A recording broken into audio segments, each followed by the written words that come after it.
Taylor Swift and Joe Alwyn, A Blank Space. Hello, I'm H.G. Tudor.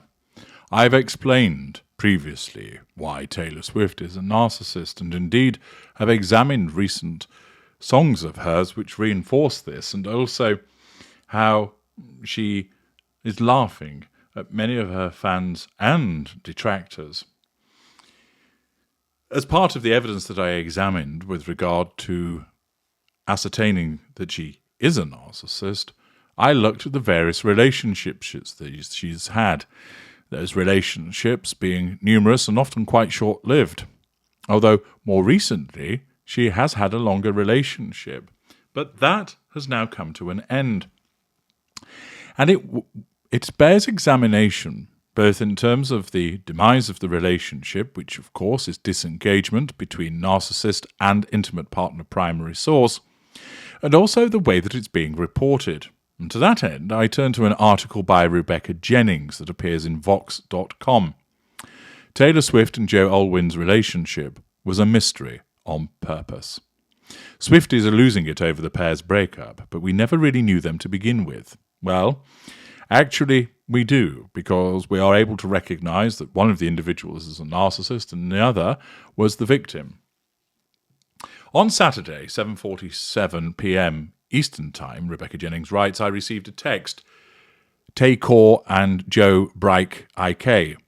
The hastily translated content of this message was that Taylor Swift and her boyfriend of 6 years, actor Joe Alwyn, had broken up. But the manic typos convey the message perhaps even more clearly than the proper spelling. Something wild had happened.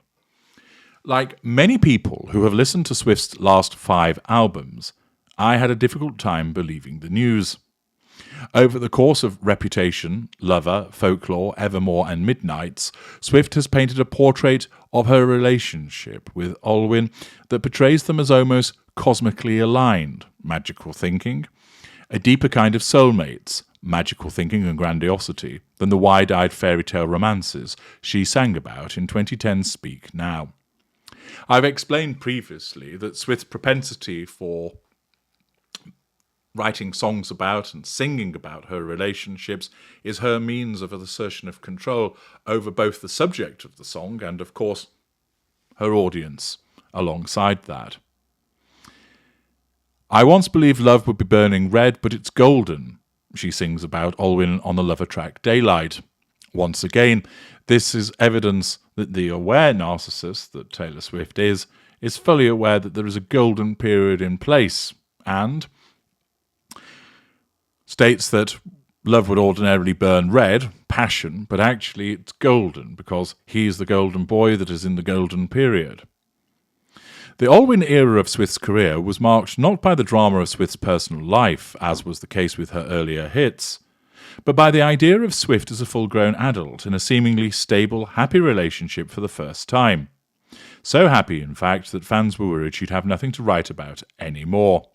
This, of course, is demonstrative of the failure to understand that this is a narcissist, and that whilst ostensibly, externally, it may look like a happy, stable relationship, it will be subjected to the ups and downs of any relationship with the narcissist. Given her status, however, she is not a haphazard narcissist.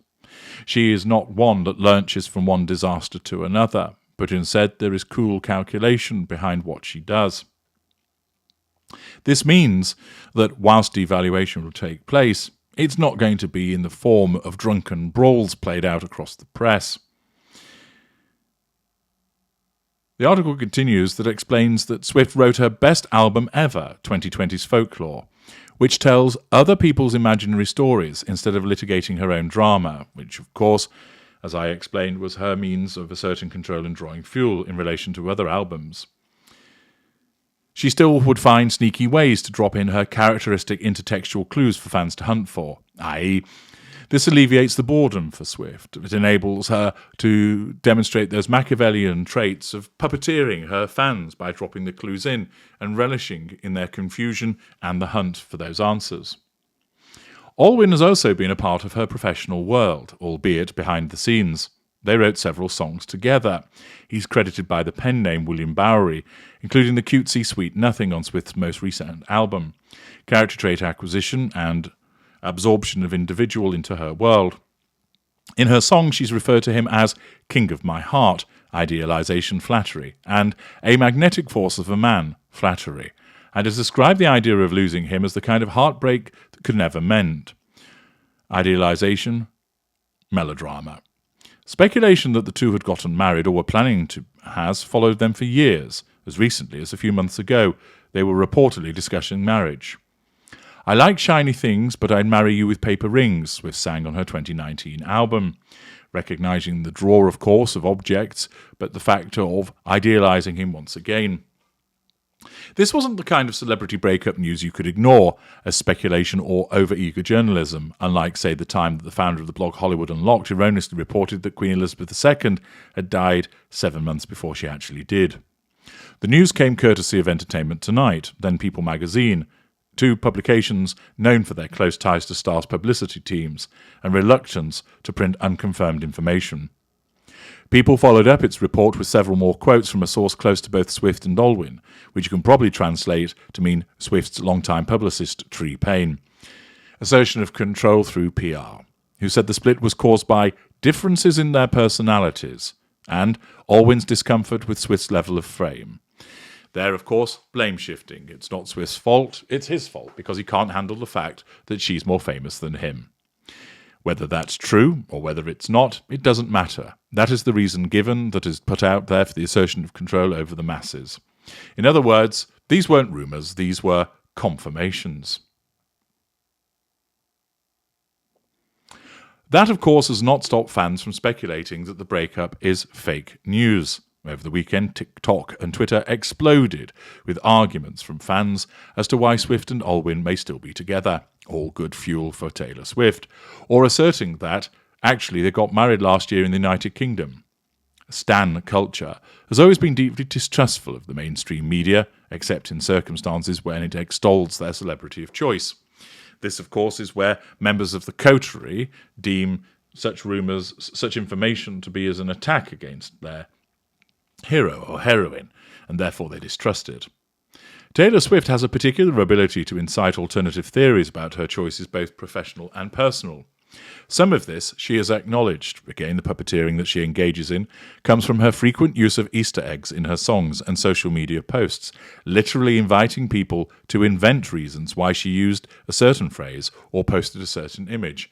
Alleviation of boredom, provocation. Those who do believe the news, however, are mourning in their own way, such as jokingly attempting to tear down the sign for Cornelia Street in New York, or tweeting at the Pope and Joe Biden to do something.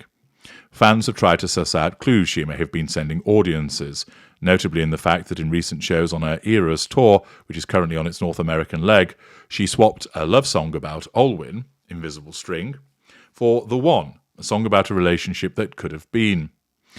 Public devaluation of him.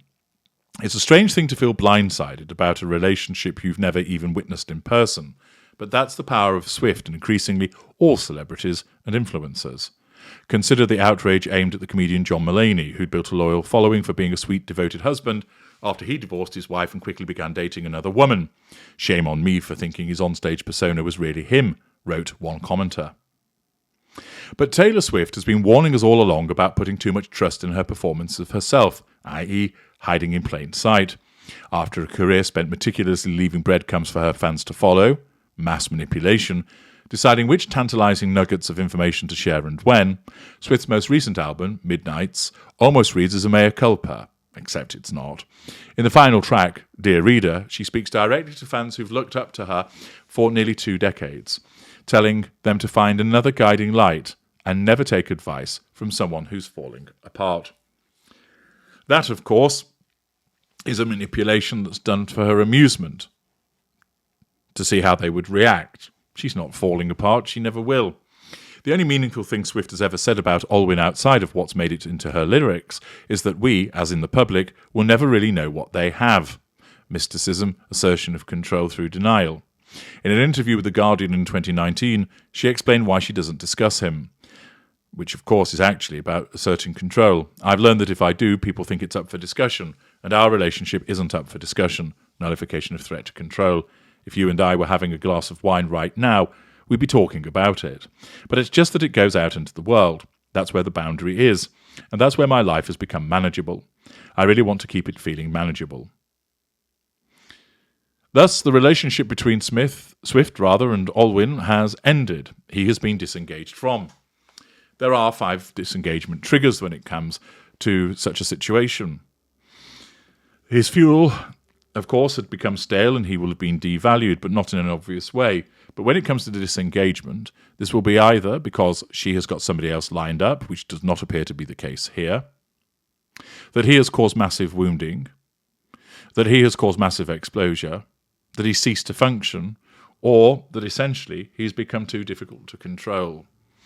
And it's likely that the outcome has been that he's become too difficult to control, driven by envy that she is far more successful than him, something that, of course, through devaluation, she would have no hesitation in reminding him of, albeit in very subtle ways commensurate with her status. This would mean that he would then start to fight back, that he would start to complain, and therefore, ultimately, she would deem him too difficult to control, and therefore decides that she must dispense with him. This doesn't create a fuel crisis for her. She has a huge fuel matrix, and at the moment, of course, she's on tour, which means that she's drinking in, perhaps on a nightly basis, vast amounts of fuel from her very devoted tertiary source followers. There's never going to be a problem for Taylor Swift. She might portray it as such in order to provoke responses, but the fact is, she knows full well what she's doing, and there'll be someone along soon, very shortly. I'm H.G. Tudor. Thank you for listening.